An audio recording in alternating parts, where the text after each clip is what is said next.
అలా మొదలైంది సినిమాతో తన కెరియర్ అలా మొదలైంది. సో నేనెవరో చెప్పకముందే మీకు అర్థమైపోయే ఉంటుంది. ఎస్, ఇవాల్టి మన గెస్ట్ నందిని రెడ్డి గారు. So let us welcome her.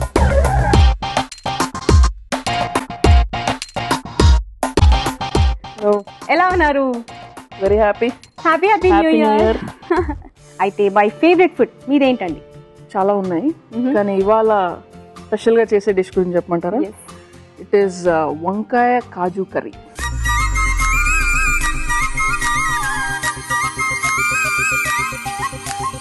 దీనికి కావాల్సిన పదార్థాలు ఏంటో ఇప్పుడు చూద్దాం.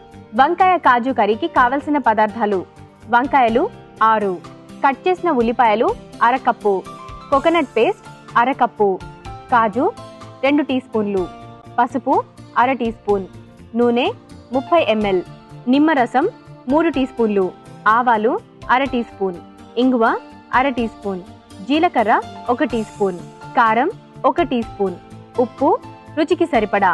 ఓకే నందిని గారు, ముందుగా స్టవ్ వెలిగించేద్దాం. ఓకే,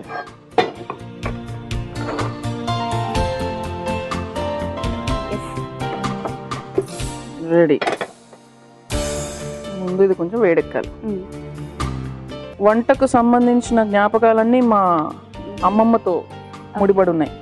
నూనె వేడెక్కిపోయింది. సో కొంచెం ఒక హాఫ్ టీ స్పూన్ ఇంగువ అండి. ఇంగువ చాలా హెల్త్కి మంచిది తెలుసా మీకు? ఆవాలు, కొంచెం జీలకర్ర. మన ఇండియన్ స్పైసెస్ హెల్త్కి మేలు చేసినంత ఇంకా ఏ దేశంలో కూడా లేవు. ఉల్లిపాయలు వేసేద్దాం. ఇప్పుడు ఇది వేగనివ్వండి. ఇప్పుడు ఉల్లిపాయలు వేగినట్టున్నాయండి. కాజు వేసేద్దాం. ఓకే వేసేద్దాం, ఇన్ని కొన్ని ఉన్నాయి. ఓకే, సో కాజు కొంచెం ఫ్రై అవ్వనివ్వండి. ఇప్పుడు కారం. ఓకే, ఏది ఉన్నా లేకున్నా మన ఇండియన్ వంటకాల్లో కొంచెం కారం పడాల్సిందే. మీకు బాగా స్పైసీ ఇష్టమా? నాకు స్పైసీ ఇష్టం. నాకు ఇష్టం. మా ఇంట్లో కొంచెం తక్కువ తింటాం. అండ్ అఫ్ కోర్స్ పసుపు, again good for health. Antibiotic. కొంచెం వాటర్ ఇవ్వండి. నౌ ఫర్ ద కొబ్బరి పేస్ట్. ఇంకా రిచ్నెస్, ఇంకా రిచ్గా అనమాట మన కర్రీ. కేరళకి వెళ్తే ఇది ఫుల్ ఇదే కదండి. సో మన ఆంధ్ర వంటల్లో కూడా మనం కొంచెం వెరైటీగా వాడతాం.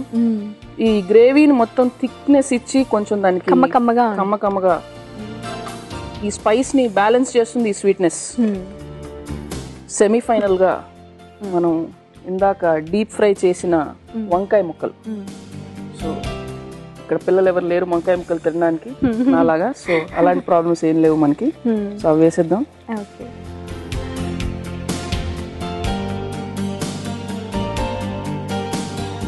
సో ఇంక ఇది అయిపోయినట్టే అండి. ఇంకా లాస్ట్ కి మనం కొంచెం లెమన్ జ్యూస్ ఫినిషింగ్ ఇచ్చేద్దాం పైనుంచి. So that is our brinjal kaju curry. Okay.